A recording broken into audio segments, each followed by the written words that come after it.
네, 기초입문과정 11번째 강좌로 들어왔습니다. 우리가 10강까지 해서 공인중개사 법령편 정리를 했죠. 우리 과목에서 가장 많은 문제가 출제가 되는 부분인데요. 통상적으로는 한 70% 정도가 공인중개사 법령에서 출제가 되었습니다만 전체 평균이 그렇고 최근에 와서는 약간 좀 추세가 부동산 거래 신고 등에 관한 법령편에서 출제가 약간 증가하면서 공인중개사 법령편이 65% 정도, 그리고 이제 이 부동산 거래 신고 등에 관한 법령편은 기존의 15%인데 거의 20% 가까운 출제 비중을 보이고 있습니다.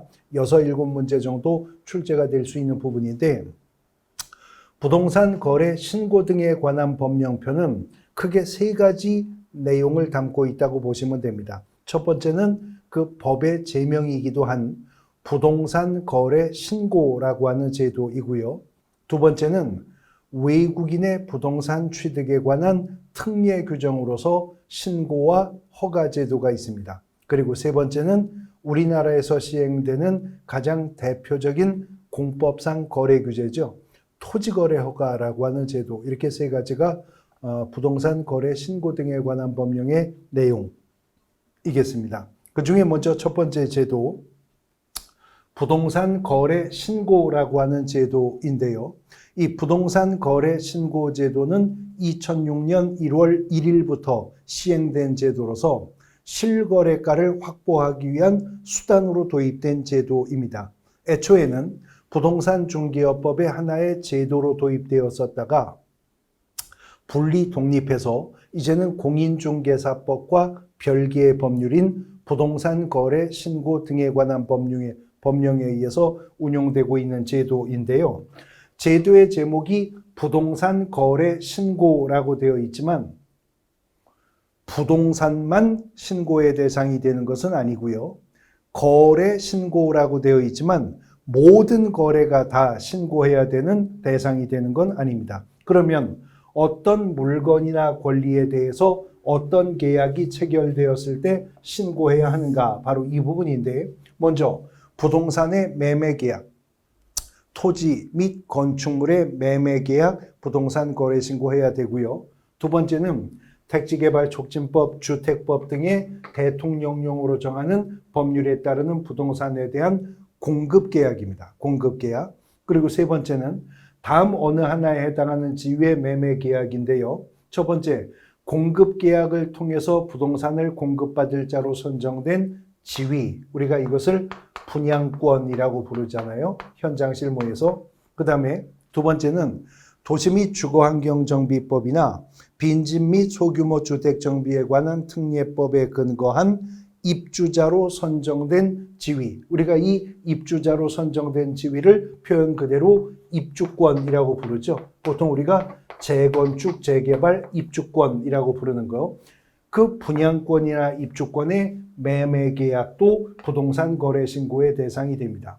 결국 부동산 거래 신고의 대상은 토지 및 건축물의 매매 계약, 그리고 부동산의 공급 계약, 그리고 분양권과 입주권의 매매 계약이 부동산 거래 신고의 대상이 되는데, 이런 매매 계약이나 저런 공급 계약이 체결이 되면 계약이 체결된 날로부터 30일입니다. 계약이 체결된 날로부터 30일 이내에 그 부동산이나 아니면 권리 대상 부동산이 소재하고 있는 지역을 관할하는 시장군수구청장, 그래서 이 법에서는 그 시장군수구청장을 신고관청이라고 부릅니다. 그 신고관청에 실제 거래 가격 등 대통령령이 정하는 일정한 사항들을 신고하도록 의무로 규정하고 있는 제도가 부동산 거래 신고 제도입니다. 간단하게 다시 요약하면 토지 건물 매매 계약, 부동산 공급 계약, 분양권이나 입주권의 매매 계약이 체결되면 계약 체결일로부터 30일 이내에 소재지 관할 시장군수구청장에게 실제 거래 가격 등을 신고하여야 합니다. 라고 하는 제도라고 하는 것이죠. 그러면 실제 거래 가격 등을 신고해야 된다고 했는데, 구체적으로 그러면 뭘 신고해야 되느냐? 신고해야 될 사항입니다. 첫 번째, 거래 당사자의 인적사항, 즉 매도인과 매수인, 공급자와 수급자, 공급계약에서는 그 인적사항을 신고해야 되고요. 두 번째는 계약 체결일. 부동산 거래 신고는 계약일로부터 30일 이내에 해야 되는 거죠. 그러니까 계약 체결일은 그 30일의 기준일이 됩니다. 그 계약 체결일과 중도금 지급일, 잔금 지급일을 신고해야 됩니다. 세 번째는 거래 대상 부동산의 소재지, 지번, 지목 및 면적 특정하기 위해서 신고해야 된다는 거죠. 네 번째는 거래 대상 부동산 등의 종류 신고해야 되고요. 다섯 번째, 실제 거래 가격. 제도 자체가요, 실거래가를 확보하기 위해서 만든 제도이기 때문에 아예 입법상의 표현에 실제라는 말을 집어넣었어요. 실제 거래 가격 신고해야 되고, 여섯 번째, 조건이나 기한이 있었다면 조건과 기한, 그리고 이 거래가 개업공인중개사의 중개로 성사된 매매나 공급계약이라면 그 알선에 썼던 개업공인중개사의 인적사항과 중개사무소 개설, 등록사항 등을 신고하도록 하고 있습니다. 이것은 부동산 거래 신고 시 항상 신고해야 되는 공통신고사항이고요. 여기에 법인이 주택의 거래계약을 체결하는 경우에 일정한 추가 신고사항들을 본법이 정하고 있고요.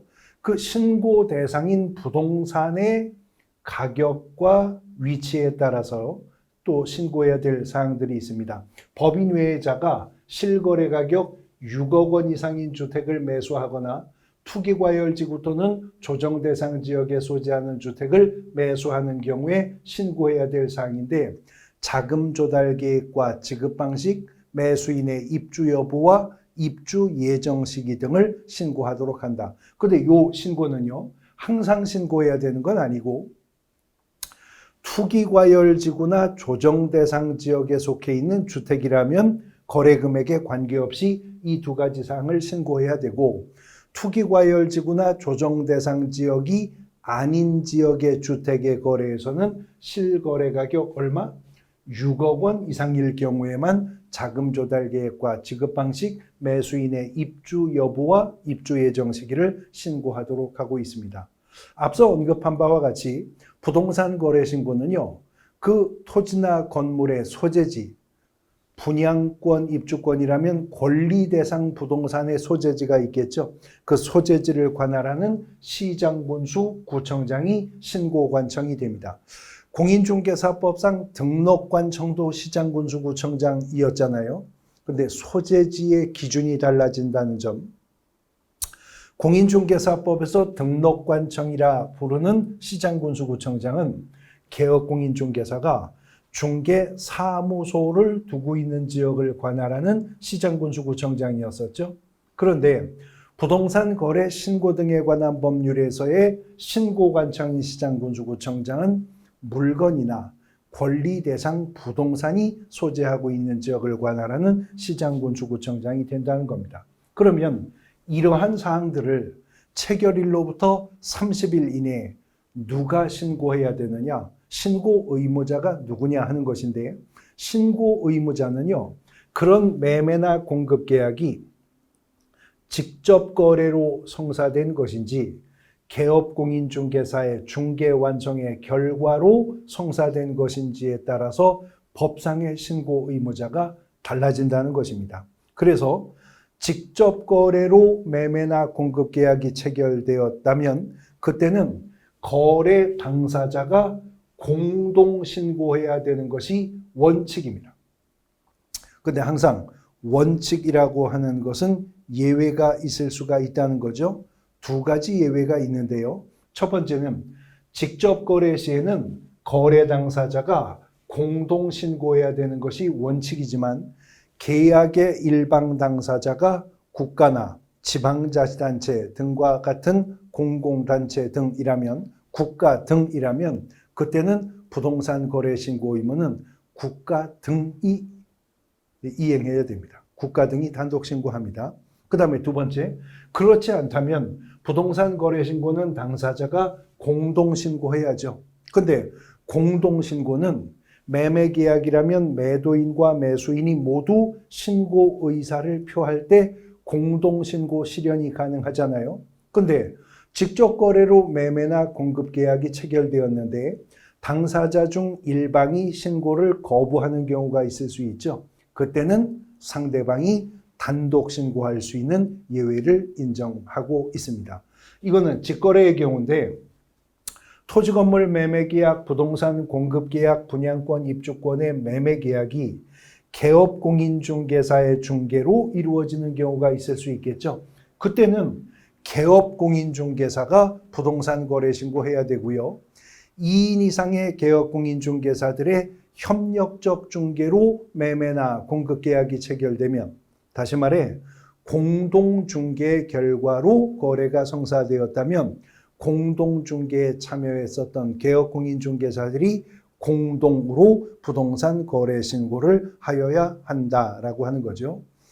이러한 부동산 거래 신고 제도는요, 부동산 거래 신고 지역 이런 거 없습니다.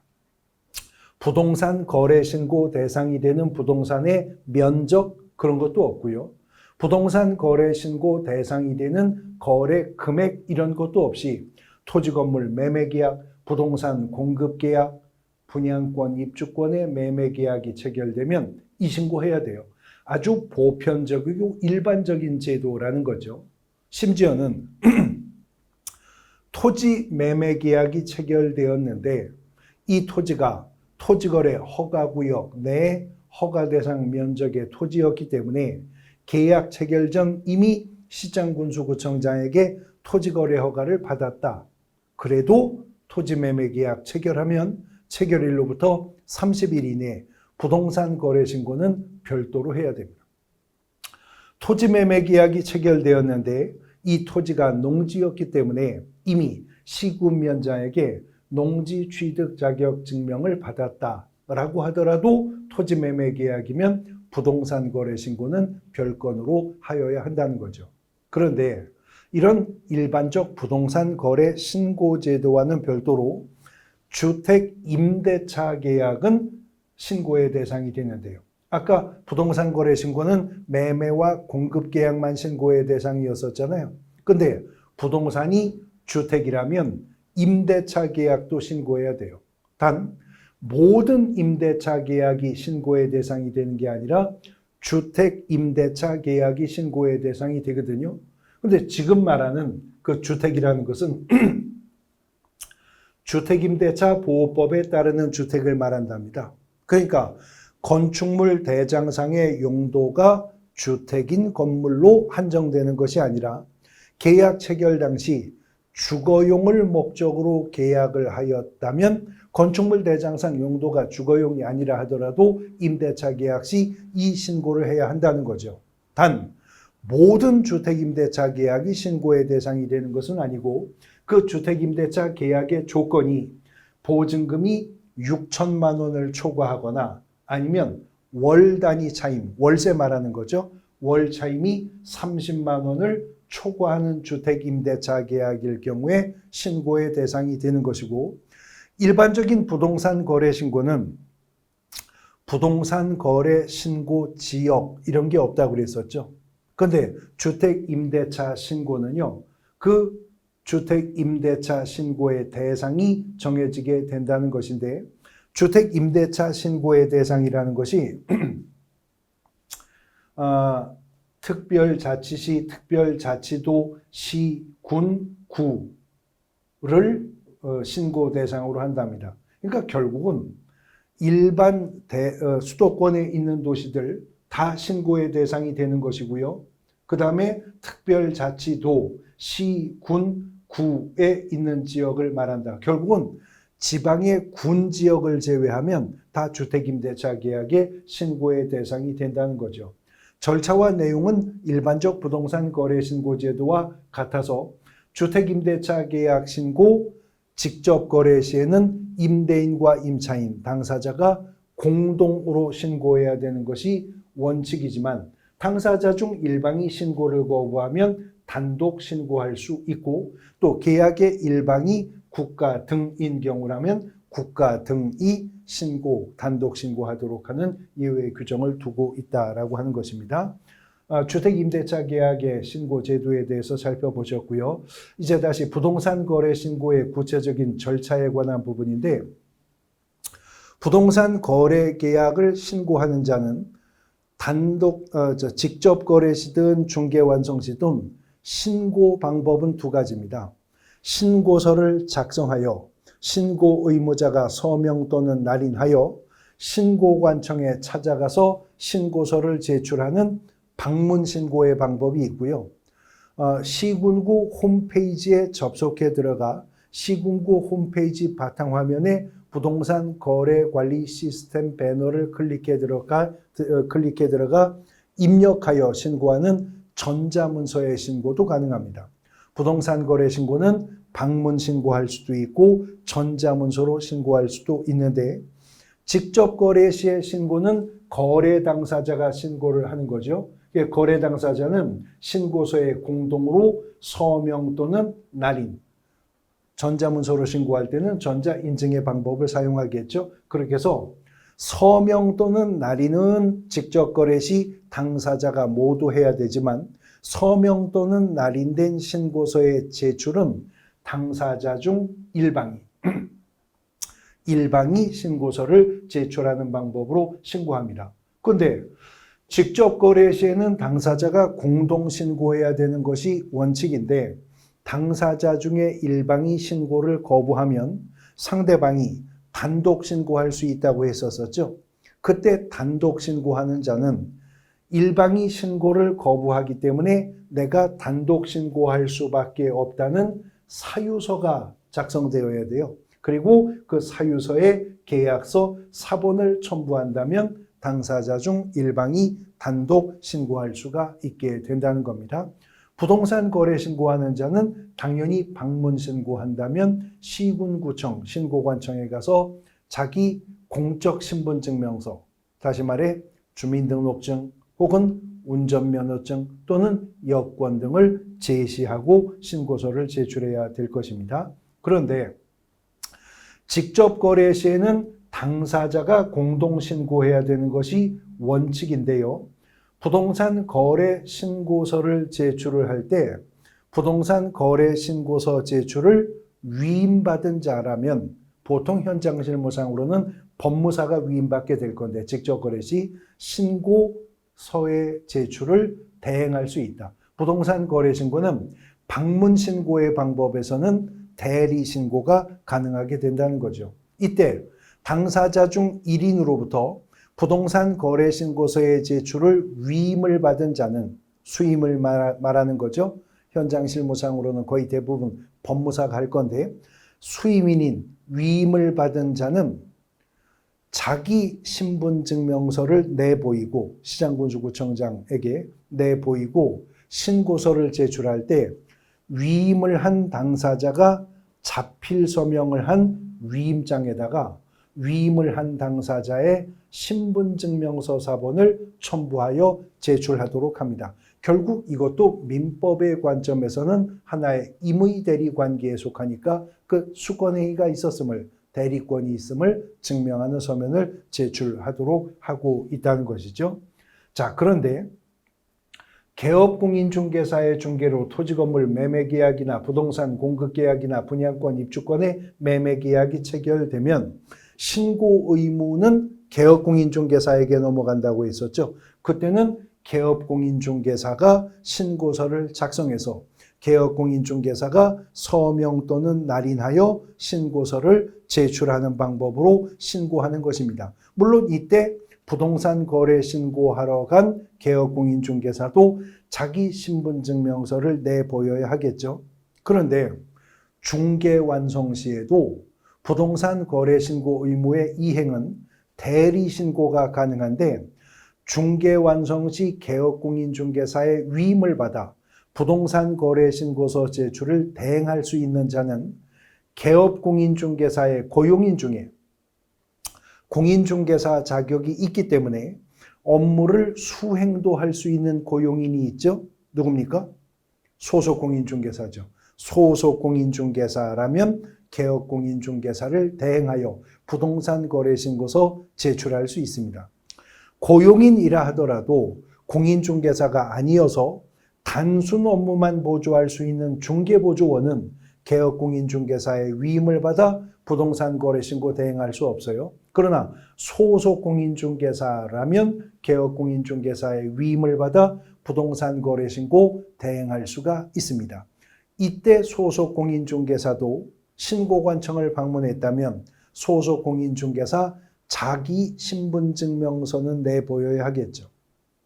그러나 아까 직접 거래 시 신고 대행과는 달리 중개 완성 시 위임받은 소속 공인중개사가 개업공인중개사에 자필 서명된 위임장이나 개업공인중개사의 신분증명서 혹은 중개사무소 개설등록증사본을 제출할 의무는 없습니다.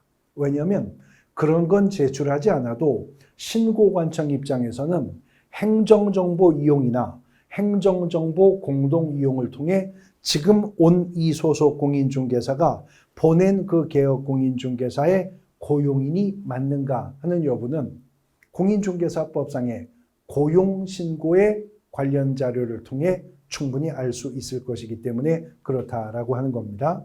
자, 그런데 아까 보셨던 부동산 거래 신고 사항 중에서요, 투기과열지구나 조정대상 지역에 속하는 주택이라면 무조건이고, 그렇지 않다면 실제 거래 가격 6억 이상일 때 자금 조달 계획과 지급 방식, 매수인의 입주 여부와 입주 예정 시기도 신고 사항에 있었던 거죠. 그런데 자금 조달 계획, 매수인의 입주 여부 관련 정보는 매수인이 가지고 있는 거죠. 그래서 매수인이 이것을 작성을 하여 제출을 하는데, 개업공인중개사가 신고해야 될 때 그 전에 매수인이 자금조달계획서 등을 제공해 줘야 되잖아요. 그래서 매수인은 부동산 거래계약을 신고하는 자에게 계약 체결일로부터 25일 이내에는 자금조달계획서 등을 제공해야 된다. 신고는 30일 이내 해야 되니까 5일의 여유는 주고 제공을 해야 된다는 거죠.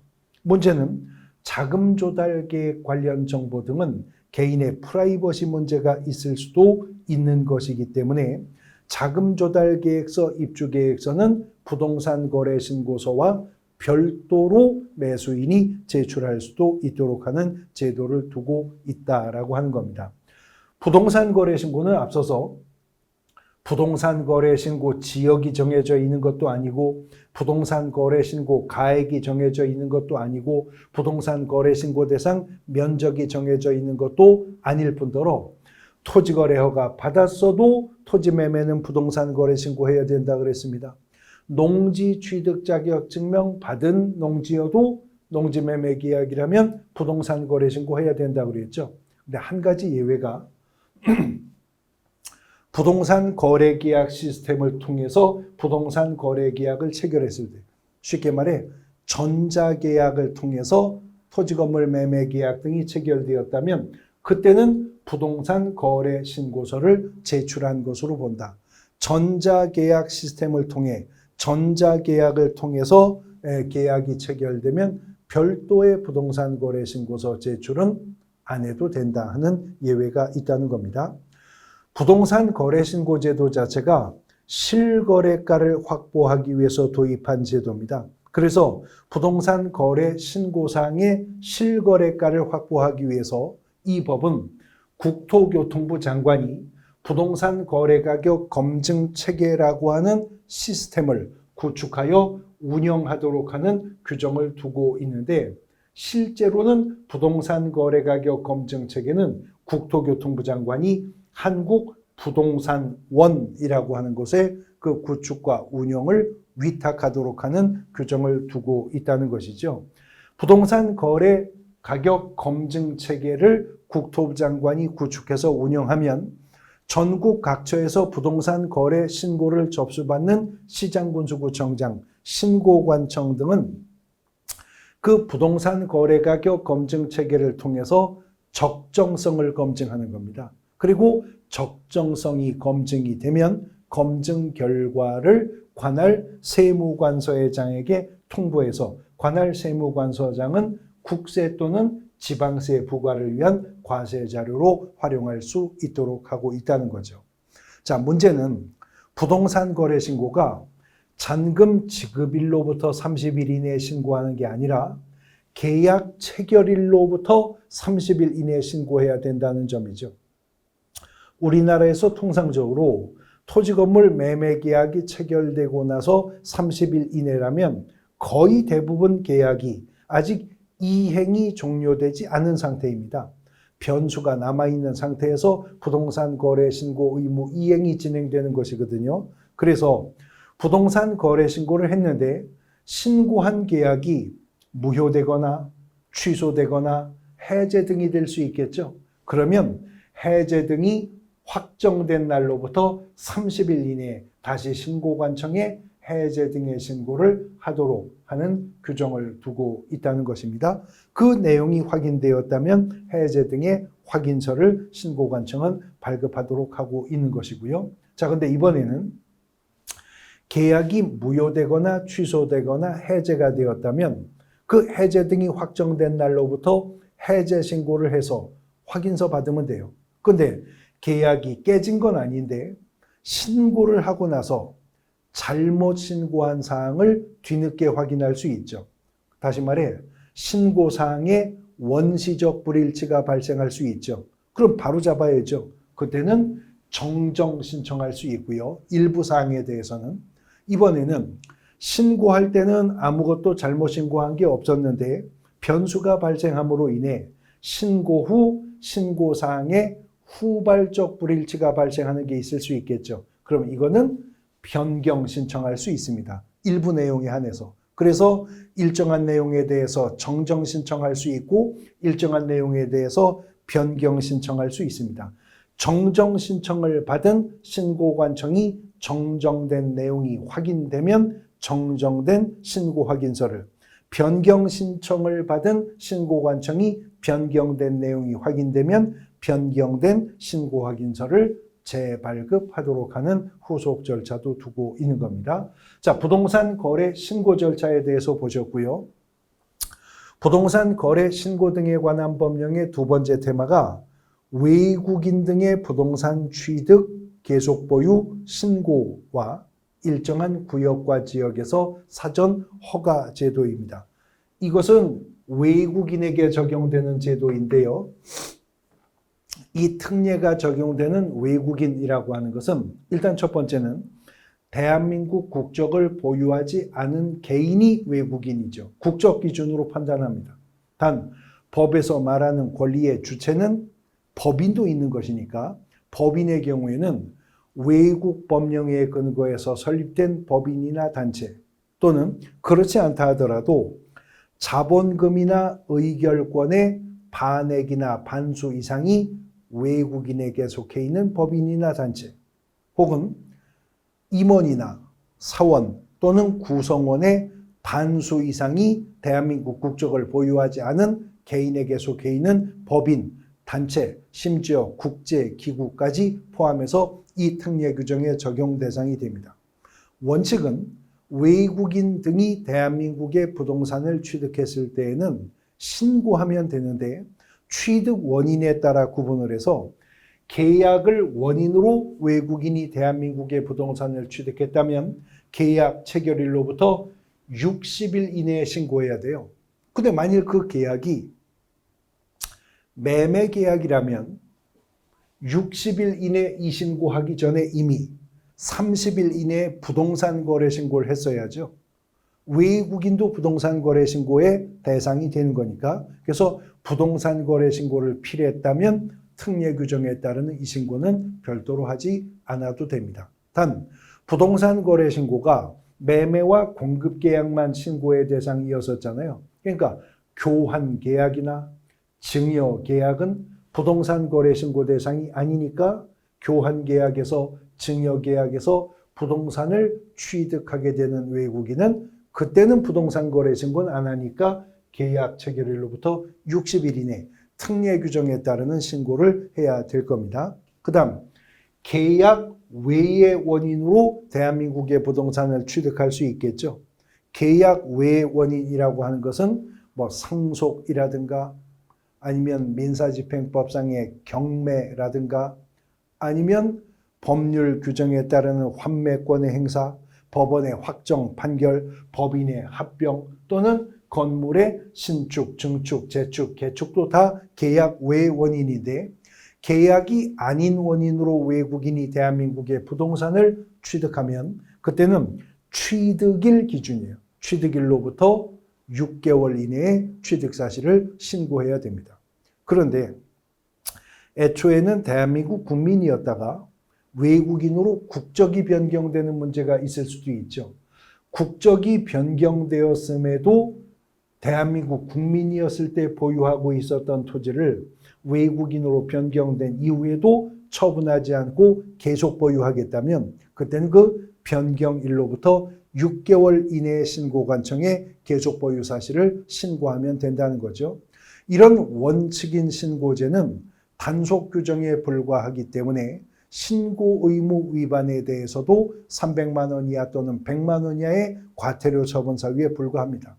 그런데 특정한 구역이나 지역은요, 외국인이 취득하려면 사전에 시장군수구청장의 허가를 받아야 되는 일부 구역과 지역이 있다는 거죠. 외국인이 허가받아야 되는 대상 지역들인데 군사기지 및 군사시설보호구역, 그 다음에 군사기지 및 군사시설보호구역은 아니라 하더라도 국방 목적상 필요하다고 판단해서 국토부 장관, 국방부 장관, 관계중앙행정기관회장이 협의해서 정한 일부 섬지역들, 그 다음에 문화재보호법상의 보물과 보호구역, 그리고 자연환경보존법상의 생태경관 보전지역, 그리고 야생생물보호 및 관리에 관한 법률상 야생생물 특별보호구역입니다. 이런 구역이나 지역에 속해 있는 토지는 외국인이 시장군수구청장에게 사전에 허가를 받아야만 취득할 수가 있습니다. 허가를 받지 않고 취득계약을 체결하면 계약 자체가 무효가 될 뿐만 아니라 2년 이하의 징역 또는 2천만 원 이하의 벌금형의 대상이 됩니다. 그런데 이 법의 취지가 다르기 때문에 중첩되는 경우가 많지는 않겠지만 토지거래 허가구역 안에 군사기지 및 시설보호구역, 토지거래 허가구역 안에 생태경관 보전지역 등과 같이 외국인이 취득할 때 허가받아야 되는 그 구역이나 지역이 토지거래 허가구역일 수도 있죠. 그때는 외국인도 토지거래 허가를 받아야 하고 토지거래 계약 허가를 받았다면 특례 규정에 따르는 토지 취득 허가는 별도로 받지 않아도 된다는 거죠. 자, 이제 부동산 거래 신고 제도의 가장 마지막 테마가 토지거래 허가구역이라고 하는 겁니다.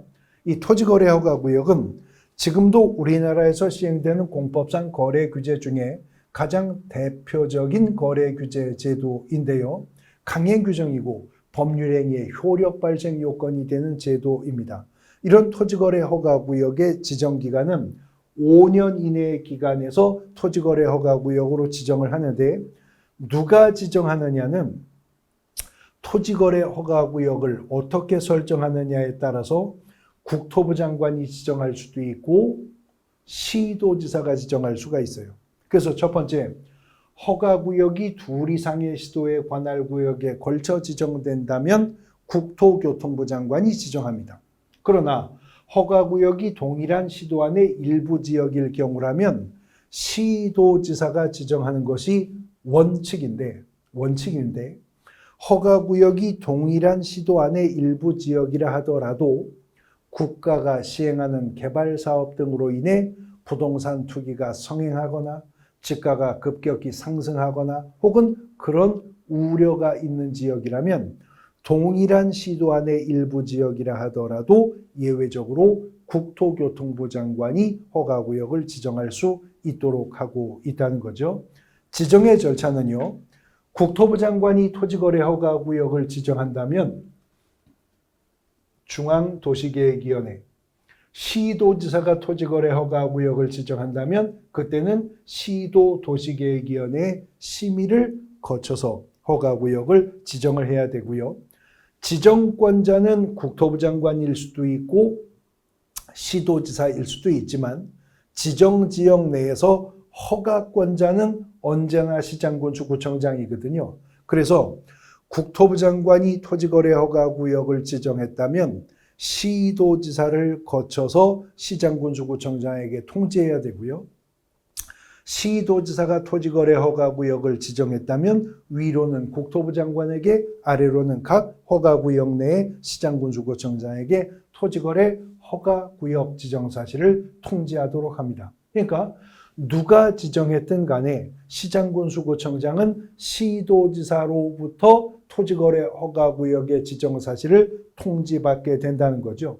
그렇게 통지를 받게 된 허가권자인 시장군수구청장은 그 내용을 허가구역 관할하는 등기소유자에게 통지해줘야 되고 7일 이상 공고하고 15일간 일반이 열람할 수 있도록 해야 됩니다. 이런 토지거래 허가구역의 효력 발생은요, 지정을 공고한 날로부터 5일입니다. 지정을 공고한 날로부터 5일 후에 그 효력이 발생하게 되는 겁니다.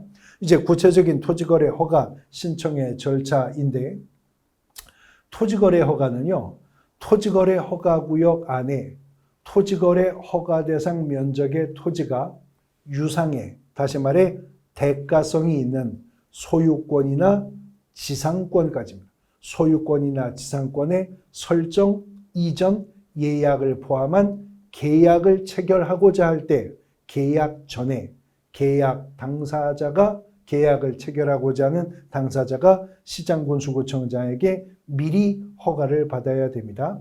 강행 규정이면서 법률행위의 효력 발생 요건이기 때문에 만일 허가받지 않고 취득계약을 체결하면 계약 자체는 무효가 됩니다. 그리고 2년 이하의 징역 또는 취득가액의 30% 범위 내에서의 벌금이라고 하는 형사처벌의 대상이 될 수가 있다는 거죠. 토지거래 허가 신청을 받은 시장군수구청장은 3가지의 기준이 적합한지 여부를 확인해야 돼요. 토지 이용 목적의 실수요성이 있는지, 두 번째, 이용 목적이 적합한지, 그리고 면적이 적합한지 여부를 검토해서 토지거래 허가 신청을 받았을 때 15일 이내에, 지금 여기서 말하는 민원 처리에 관한 법률에 따르는 기간이 15일인데 15일 이내에 허가하여 허가증을 발급하거나 불허가 사실을 통보하거나 아니면 선매 협의 절차가 진행 중이라면 그 선매 협의 사실을 통지해 줘야 됩니다. 토지거래 허가 신청을 받고도 허가 처분도 불허가 처분도 선매 협의 사실 통지도 없다면 그 기간이 끝난, 아까 기간이 15일이라고 그랬죠. 기간이 끝난 다음 날 허가를 받은 것으로 의제가 되어 허가증은 발급되어야 됩니다.